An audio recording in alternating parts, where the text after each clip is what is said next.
넘어가야 되겠다. 예. 아니 지금 자. 이번에 당선돼야 될 건데 참 걱정이라고. 이번 찍어주시면 됩니다. 형님 안녕하세요. 홍민식입니다. 예. 부탁드립니다. 밤에 좀 쉬시지. 네, 부탁드립니다. 파이팅.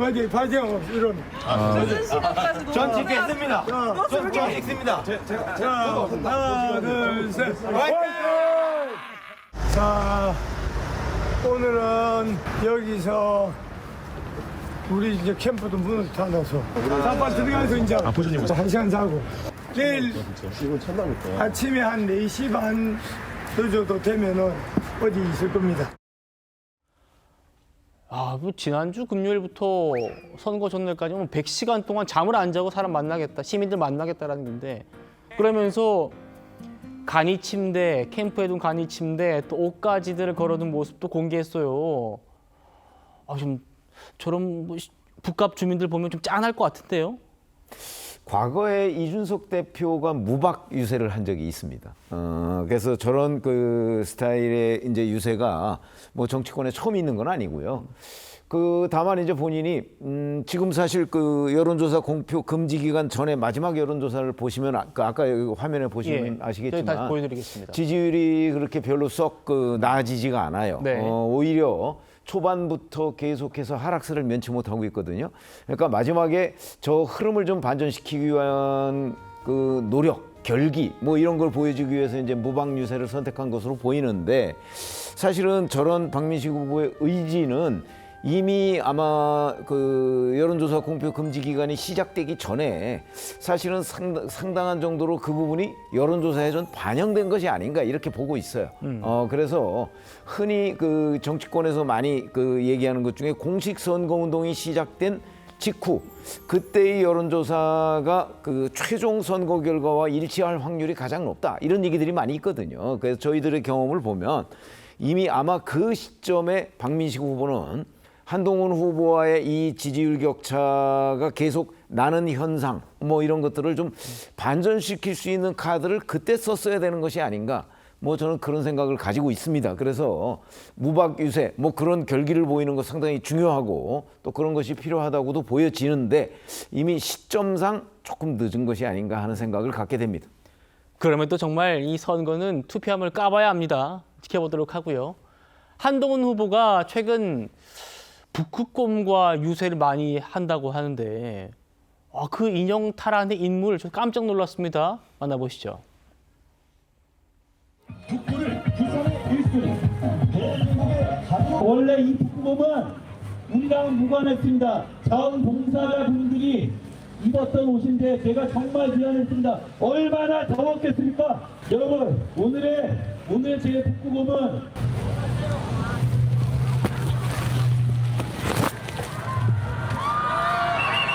제 처가 오늘 북구곰으로 되었습니다. 이만큼 간절하고 처절합니다. 으쌰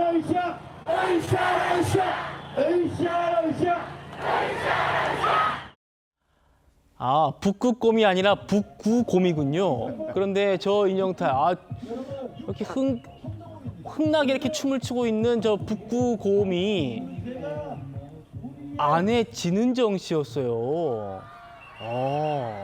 소영 변호사님, 북구곰. 아내가 또 직접 이렇게 유세를 한 거였네요. 그렇습니다. 원래는 저 북구곰 탈을 쓰고 이제 자원봉사자들이 선거운동을 조력을 했는데 그랬어요. 저기에 이제 그 한동훈 후보자의 배우자인 진은정 미국 변호사가 들어가서 탈을 쓰고 선거운동 하다가 깜짝 놀랄 만한 장면을 보여줬죠. 상당히 화제성이 높아지고 있고 그리고 저 북구곰 탈 자체가 굉장히 친근감이 드는 캐릭터예요. 저기에는 이제 뭐 구포, 덕천, 만덕 이렇게 동네 이름이 쓰여 있기도 한데 상당히 저 선거운동 현장에서 흥을 돋우는 명물처럼 기능하고 있기도 합니다. 그런데 주목해서 볼 것은 이제 지금 부산이 굉장히 덥습니다. 서울보다 훨씬 덥기 때문에 저 탈을 쓰고 운동을 하면 아마 땀이 비가 오듯이 쏟아질 거예요. 그런 상황에서 후보 배우자가 저렇게 들어가 선거운동을 했다. 그만큼 절실하다는 것을 유권자들에게 보여주는 의미가 있기 때문에 아마 부산 북구갑의 시민들께서 저걸 보시면 좀 남다른 느낌도 있을 것 같습니다. 그만큼 간절함의 표현이다라는 말이군요. 알겠습니다. 자, 하정우 후보 역시 아내, 어머니, 이제 이모들까지 총 출동해서 유세를 돋보였다고 합니다. 만나보시죠.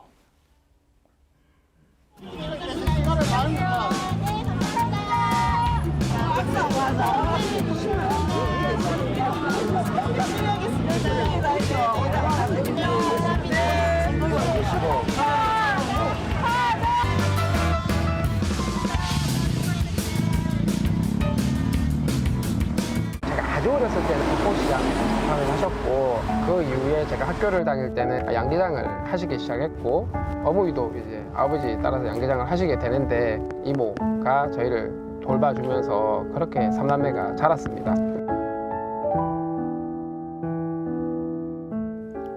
야, 이 막내 이모분이 이렇게 손을 흔드는 장면도 볼 수 있었는데 조윤선 부원장님, 야, 이 아내분을 한번 좀 공개를 했었고 어머님을 또 공개했었고 이제는 이모들까지 부산에 같이 살았었나 봐요. 그렇죠. 지금 하정우 후보 같은 경우에는 아시다시피 정치 신인이라고 할 수가 있습니다. 불과 1년 전만 하더라도 정치인이 아니었고요. 그때는 대기업 직원이라고 할 수가 있겠죠. 이재명 대통령으로부터 선택을 받아서 청와대에서 근무를 하다가 이번에 부산 북구가 보궐선거에 출마한 거 아니겠습니까? 아직까지 부산 북구가 주민들에게 알려지는 부분이 적을 수도 있습니다. 일종의 뭐 공학자라든가 과학자라는 인식이 강할 수도 있는 부분이고요. 그럼에도 불구하고 이렇게 아내뿐만 아니라 어머님, 이모까지 여러 가지 선거에 적극적으로 나서는 것은 어느 선거든지 간에 물론 정책도 중요하지만 여러 가지 그런 감성적인 요소도 꽤 중요하다고 할 수가 있겠죠. 이와 같은 여러 가지 가족사들을 공개하는 것을 통해 가지고 아마 많은 부산 북구 주민들 입장에서는 하정우 후보가 더욱더 가깝게 느껴질 수가 있을 것 같습니다. 하정우 후보의 어머님 같은 경우에는 그 덕포 시장에서 좌판을 했다고 해요. 네. 더욱더 그런 친근감을 느낄 수 있는 그런 부분들도 분명히 있죠. 이모의 손에서 직접 컸다고 합니다. 그런 부분들이 엮여지면서 이번 하나의 스토리가 되는 것이고요. 하정우 후보에게 더욱더 가깝게 다가가는 그런 효과를 주지 않을까 싶습니다. 알겠습니다.